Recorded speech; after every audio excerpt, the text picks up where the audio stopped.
fait l'argent, aujourd'hui, ce qui produit l'argent, est en moi, on peut me critiquer, aujourd'hui, celui qui bénit.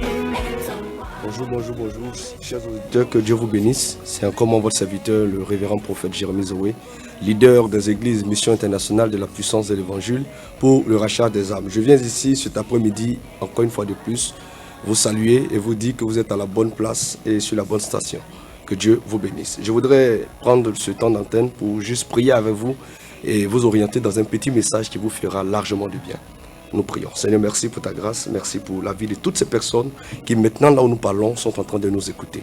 Certainement, d'autres sont dans les voitures, d'autres sont à la maison couchés, d'autres sont certainement malades. Seigneur Dieu, je te prie, au nom de Jésus-Christ, que ce message fasse du bien à l'âme de quelqu'un, dans le nom de Jésus de Nazareth. Amen. Si tu m'entends, tu me dis Amen. Que Dieu te bénisse. Je voudrais ce soir vous instruire sur un thème assez important. Et le thème que j'aimerais traiter, c'est « Prophète, je n'arrive pas à dormir ». Prophète, je n'arrive pas à dormir. Vous voyez, nous sommes dans un monde qui est challengé par beaucoup de réalités, par beaucoup de pression, par beaucoup de dimensions. Et nous voyons que le spirituel lui-même influence sur la vie de plusieurs personnes. Vous voyez, des personnes sortent le matin, ils vont à leurs activités, ils vont à leur réalité.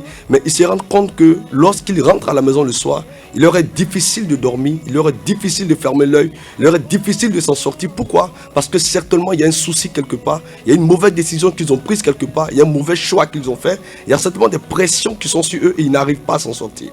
Je suis venu te dire que quand tu traverses les réalités, quand tu vis des calamités, il faut que quelqu'un parle sur ta vie, il faut que quelqu'un t'oriente, il faut que quelqu'un te fasse du bien. Et Dieu, comme il ne peut pas descendre lui-même, il va alors introduire ce qu'on appelle le ministère. Il va mettre des hommes de Dieu sur place afin de pouvoir vous venir en aide. Les imams, les pasteurs et autres sont là pour pouvoir vous orienter dans le droit chemin du Seigneur. Alléluia. Je voudrais lire avec vous un petit passage de la parole de Dieu et vous verrez un peu comment nous allons orienter les choses afin que cela puisse vous faire énormément de bien. C'est le chapitre du livre de 2 Rois, chapitre 4, les versets 1 jusqu'à 2. Et je vais faire rapidement la lecture pour que ça puisse faire du bien à quelqu'un. La Bible dit: une femme d'entre les femmes des fils des prophètes cria à Élisée en disant: ton serviteur, mon mari, est mort. Et tu sais que ton serviteur craignait l'Éternel. Or, le créancier est venu pour prendre mes 2 enfants et en faire des esclaves. Alléluia. Élisée lui dit: que puis-je faire pour toi? Dis-moi, qu'as-tu à la maison? Elle répondit: ta servante n'a rien du tout à la maison qu'un vase d'huile. Alléluia. Voici cette petite lecture qui est tirée du livre des 2 Rois. Sachez avec moi que ce livre parle de royauté et de dimension. Et cette femme était la femme des fils des prophètes. C'est-à-dire qu'elle faisait partie d'un groupe, n'est-ce pas, d'un collège de femmes de prophètes où elle s'entendait, elle parlait. Mais la femme va traverser un moment difficile. Elle va traverser une période là où tout le monde va lui tourner certainement le dos à cause certainement des mauvais rapports, des mauvaises connexions. Et la Bible déclare que son mari va mourir. Son mari était le fils d'un prophète. Ça veut dire qu'il respectait l'hiérarchie, il respectait les principes du Seigneur, il respectait, n'est-ce pas, tout ce qui était fonctionnement ecclésiastique. Donc, dès lors, il était lié à un père. Mais comment se fait-il que, ayant un père, cet homme peut traverser des léthargies sans que personne ne lui vienne en aide? Je me dis que si cette femme est allée vers le prophète Élisée et qu'elle a pu avoir la solution, le prophète aurait pu aller vers Élisée et avoir la solution. Mais l'un des dangers des derniers temps, c'est que la plupart des fils n'écoutent pas l'orientation de leur père. La plupart des fils n'écoutent pas l'instruction de leur père. Et cette femme, ce problème va lui voler le sommeil. Ce problème va lui voler tout ce qui était comme apport et avoir spirituel et surnaturel. Elle va se rendre compte que plus rien n'avançait. Son mari était mort, elle avait des difficultés, c'est vrai, mais ayant avec elle ses 2 enfants, c'était un appui qui lui permettait, n'est-ce pas, de se sentir soulagé.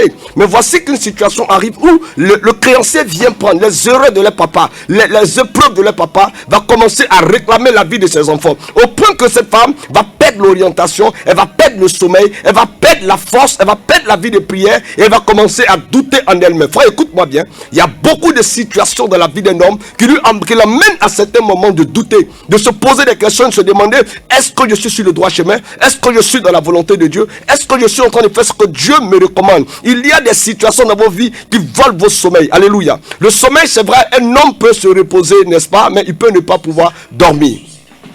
Ma Bible déclare que Dieu Dieu ne sommeille ni ne dort. Mais la Bible dit en Genèse que Dieu, après avoir créé le ciel et la terre, Dieu a pris un temps de repos. Et l'une des choses que le diable cherche, c'est le repos. Dieu voudrait qu'au travers de ton sommeil, tu trouves le repos. Mais si tu dors avec tes difficultés, si tu manges avec tes difficultés, si tu travailles avec tes difficultés, si tu vas, n'est-ce pas, à tes activités avec tes difficultés, frère, écoute-moi bien, tu ne peux pas te sentir libre. Beaucoup de personnes sont emprisonnées dans leurs esprits, sont emprisonnées n'est-ce pas, dans leur maison, sont emprisonnés même au travail. Ils sont entourés mais ils sont seuls. Pourquoi? Parce qu'ils n'arrivent pas la nuit à dormir. Un homme qui ne dort pas n'a pas une bonne lucidité. Un homme qui ne dort pas n'a pas une bonne orientation. Un homme qui ne dort pas est submergé par les réalités et les épreuves de la vie. Un homme qui ne dort pas ne peut pas faire face à certaines éventualités. Alléluia.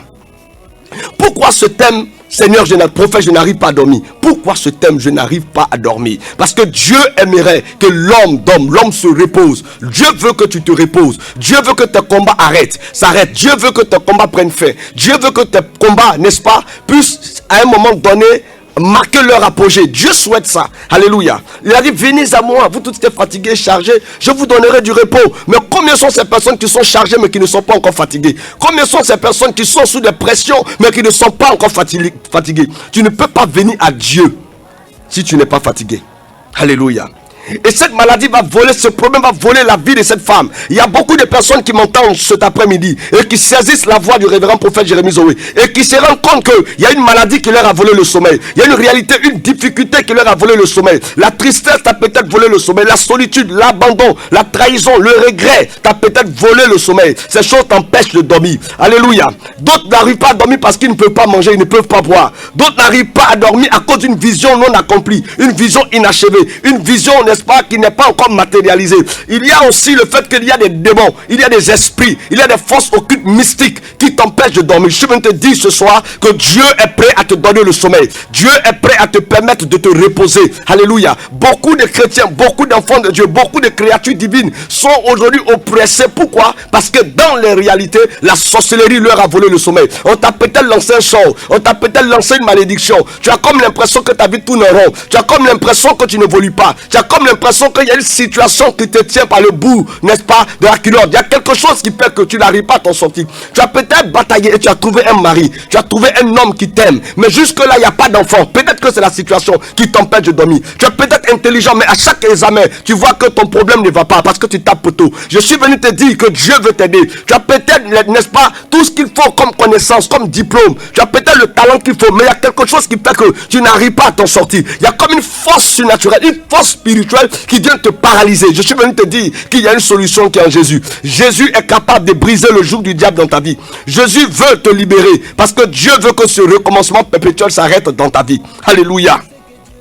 De là où tu es en train de m'entendre, je suis venu te dire que beaucoup de personnes, à cause des échecs répétés, n'arrivent pas à dormir. Lorsque tu te couches et tu te poses des questions, qu'est-ce qui m'arrive? Qu'est-ce qui ne va pas? Écoutez-moi bien, cette femme n'arrivait pas à dormir. Chaque soir, chaque matin, le créancier venait, il faisait le porte-à-porte, il frappait à sa porte et il empêchait d'avoir la paix du cœur. Ses enfants étaient traumatisés. La femme elle-même était traumatisée. C'est comme beaucoup de personnes aujourd'hui qui sont en train de m'entendre et qui se rendent compte que malgré tous les efforts qu'ils fournissent, il y a un problème qui les limite. Il y a un problème qui les bloque. Lorsque tu sors, tout le monde t'acclame, tout le monde t'ovationne, tout le monde t'envie. Mais quand tu rentres entre tes quatre murs, à certains moments, tu n'arrives pas à dormir. Des gens sont prêts, même à boire des comprimés, à avaler des remèdes, juste parce qu'ils veulent avoir le sommeil. Combien sont ceux que la sorcellerie a plongé dans l'insomnie? Une insomnie qui fait que tu n'as pas la paix du cœur. Frère, si tu n'as pas la paix du cœur, tu ne peux pas dormir. Si tu n'as pas la paix du cœur, tu ne peux pas t'en sortir. Si tu n'as pas la joie, tu ne peux pas t'en sortir.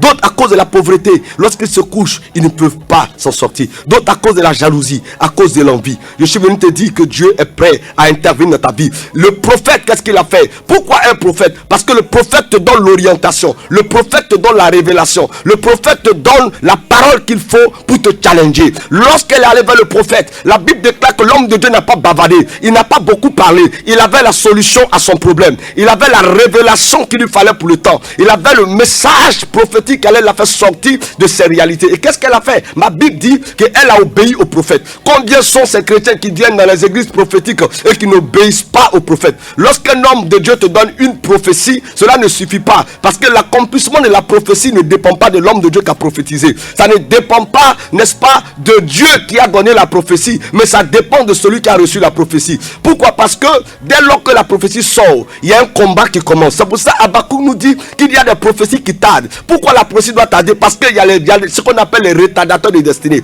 Il y a des esprits qui sont sur ton chemin pour t'empêcher d'avoir la paix du cœur, pour t'empêcher d'être dans la joie. Regarde tous les matins combien de fois est-ce que tu te bats. Mais est-ce que la nuit tu arrives à dormir? Est-ce que la nuit tu trouves le sommeil? Est-ce que la nuit tu as la paix du cœur? Est-ce que la nuit, même d'autres hommes ont peur d'entrer à la maison? Pourquoi? Parce qu'à la maison il y a des problèmes. Il faut ce soir que tu entendes ma voix et que tu saches que Dieu veut que tu dormes.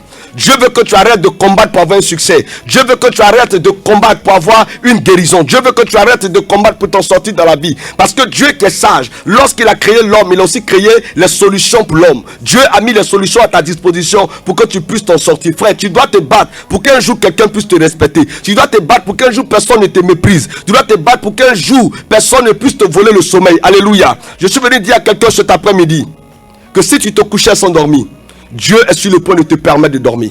Dieu est sur le point de te permettre de sortir de cette situation.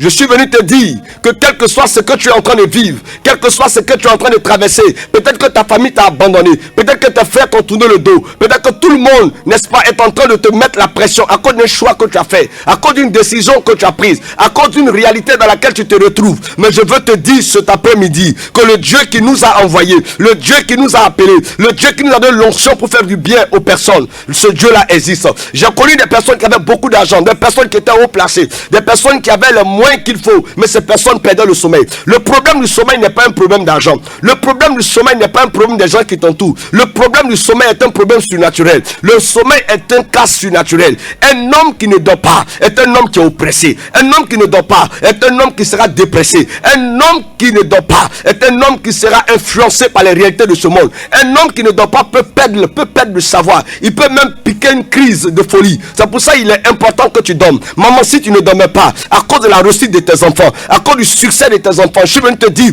que Jésus est prêt à te donner le succès. Pendant que tu entends ma voix sur la chaîne Radio Arc-en-Ciel, je suis venu te prévenir que le Dieu qui est vivant, le Dieu qui t'a appelé, le Dieu qui a mis les regards sur toi ne t'a pas abandonné. Beaucoup ont peut-être dit que Dieu t'a laissé, beaucoup ont peut-être dit que Dieu t'a oublié, beaucoup t'ont certainement dit que Dieu n'est plus avec toi. Mais je veux te révéler cet après-midi que personne ne peut mesurer l'intensité de l'amour de Dieu pour toi, parce que l'amour de Dieu est un amour réel. Alléluia. Peut-être que tu as abandonné le Seigneur à cause de toutes les pressions de la vie. Peut-être que tu as arrêté d'aller à l'église parce que aujourd'hui tu ne sais même pas comment te payer le transport, comment tu vas manger quand tu rentres à la maison. Mais je suis venu te dire que Dieu est le pourvoyeur d'Israël. Dieu est le Dieu capable et le tout-puissant. Il est temps que tu renoues tes alliances avec Dieu. Il est temps que tu reviennes au Seigneur. Il est temps que tu fasses face à la réalité qui est Jésus de Nazareth. Jésus n'a pas changé. Jésus est encore le même. Jésus est encore puissant. Jésus est encore capable, frère. Jésus est encore capable de te faire sortir de ta situation. Il y a peut-être une maladie qui t'empêche de te reposer. Lorsque tu te couches, tout le monde dort autour de toi, mais toi tu n'arrives pas à dormir. Je vais terminer pour vous dire qu'il y a des moments dans la vie où aussi tu perds le sommeil juste parce que le Seigneur veut t'utiliser. Juste parce que Dieu veut t'utiliser. Parce que le thème que je traite est un thème qui est équilibré. Il faut que tu comprennes.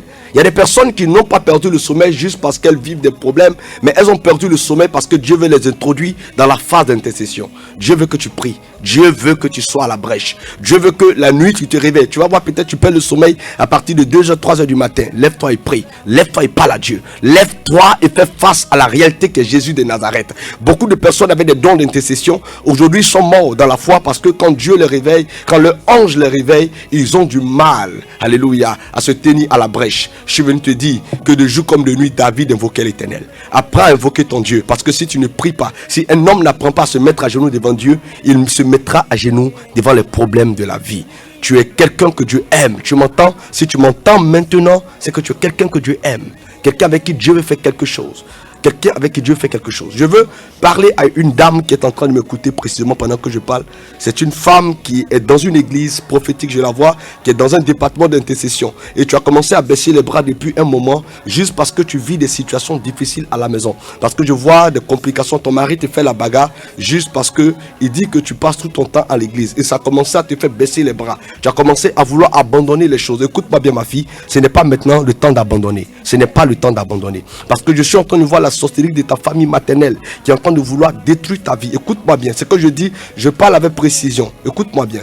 Dieu est sur le point de t'aider. Dieu est sur le point de t'aider. Dieu est sur le point de te sortir de la situation. Je vois également, pendant que je parle avec toi, je vois les finances de ton mari qui sont beaucoup attaquées actuellement. Dieu veut vous faire grâce. Dieu veut vous libérer. Dieu veut vous libérer. Il faut que ce dimanche, tu trouves une église vivante où tu dois aller pour chercher la face de Dieu. Parce que c'est important. Trouve une église où tu vas aller parler de la part de Dieu, où tu vas aller te soumettre à un leader. Peut-être que tu es découragé. Peut-être l'église où tu vas, à cause de ce que tu es en train de vivre ton mari, tu as décidé même peut-être de changer l'église. Non, ne change pas d'église. Retourne dans ton assemblée et va voir ton Père. Que le Seigneur vous bénisse. Que la grâce de Dieu soit avec vous. Que la faveur de Dieu soit sur vous. Je voudrais, n'est-ce pas, m'arrêter ici et vous donner quelques contacts pour vous permettre, n'est-ce pas, de pouvoir nous appeler si le Seigneur vous fait la grâce. Sachez une seule chose, nous sommes à votre disposition et nous sommes sur le point, n'est-ce pas, de vous faire du bien.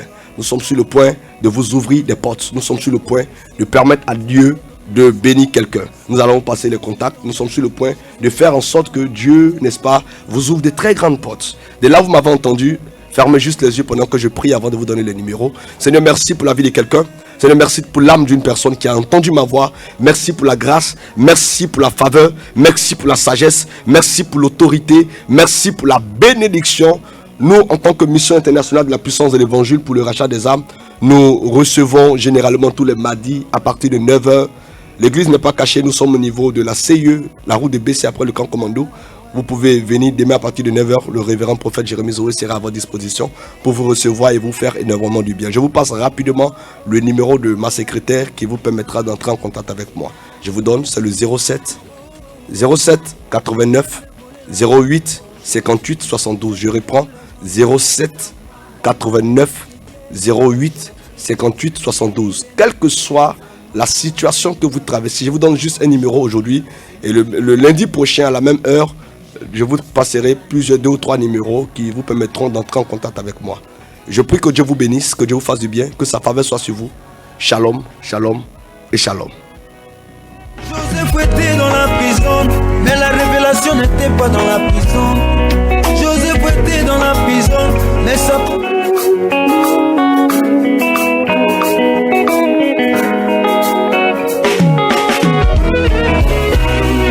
La grandeur d'un homme ne dépend pas de ce qu'il a à main aujourd'hui. Prophète, je n'arrive pas à dormir. Prophète, je n'arrive pas à dormir. Votre nouvelle émission d'interprétation de rêves, de révélation des choses cachées et d'orientation prophétique avec le révérend prophète des nations, Jérémie Zoé. Prophète poussé par la révélation des Saintes Écritures de la mission internationale de la puissance de l'évangile pour le rachat des âmes, l'AMIPERA. Tout est pour toi, Jésus. Prophète, je n'arrive pas à dormir. C'est tout le lundi de 16h à 17h sur Radio Arc-en-Ciel. Infoline 07 68 55 64 77 07 89 08 58 72. Jésus, on veut te donner nos cœurs, on veut te donner nos vies, on veut s'abandonner complètement à toi.